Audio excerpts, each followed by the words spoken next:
Նախագահ Թրամփն ասում է, եթե ինքը լիներ իշխանության, ռուս-ուկրաինական կոնֆլիկտից հնարավոր կլիներ խուսափել։ Ես համաձայն եմ, իսկապես հնարավոր էր խուսափել հակամարտությունից, եթե այլ կերպ դասավորվեին Բայդենի վարչակազմի հետ հարաբերությունները, ասել է Ռուսաստանի նախագահ Վլադիմիր Պուտինը Վալդայ միջազգային քննարկման ակումբի նիստում։ Նրա խոսքով Արևմուտքը հատուկ ուշադրություն է դարձնում Ուկրաինայի պատերազմին, սակայն դա ցանկալի արդյունքներ չի տալիս։ Ռուսական ստորաբաժանումները վստահորեն առաջ են շարժվում շփման գծի ամբողջ երկայնքով։ Եթե մենք կռվում ենք ամբողջ ՆԱՏՕ-ի դաշինքի դեմ, ապա մենք պետք է վստահ լինենք ինքներս մեզ վրա, իսկ մենք վստահ ենք, վստահեցրել է Ռուսաստանի առաջնորդը։ Ես կարող եմ որոշակի ժեստ ցույց տալ նրանց, ովքեր ցանկանում էին շահույթ ստանալ Ռուսաստանի ռազմավարական պարտությունից, բայց չեմ կարող դա անել կանանց ներկայությամբ, ասել է Պուտինը։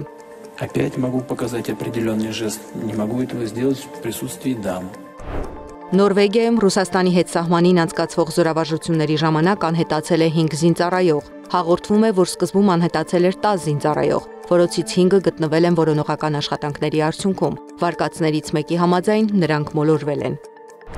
Մյունխենի օդանավակայանում հինգշաբթի երեկոյան ԱԹՍ-ների հայտնաբերման պատճառով դադարեցվել են թռիչքները, ինչի հետևանքով չեղարկվել է 17 թռիչք և մոտ 3000 ուղևոր մնացել է օդանավակայանում։ Սա Եվրոպայում ԱԹՍ-ների պատճառով տեղի ունեցած վերջին խափանումն է։ Նախորդ շաբաթ նմանատիպ դեպքեր էին արձանագրվել Դանիայում և Նորվեգիայում։ Իրանում տեղի է ունեցել 5.3 մագնիտուդ ուժգնությամբ երկրաշարժ, որի ցնցումները զգացվել են Թեհրանում և երկրի ավելի քան 10 քաղաքում։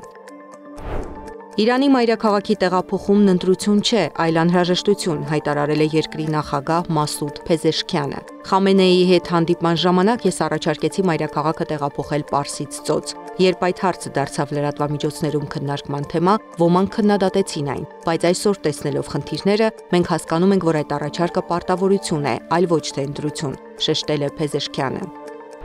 Խոշոր հրդեհ է բռնկվել Հարավային Կալիֆոռնիայի Շևրոն նավթավերամշակման գործարանում։ Հրդեհը տարածվել է գործարանի ամբողջ տարածքում։ Պատճառը դեռևս պարզ չէ։ Դեպքի հետևանքով վիրավորների մասին տեղեկություններ չկան։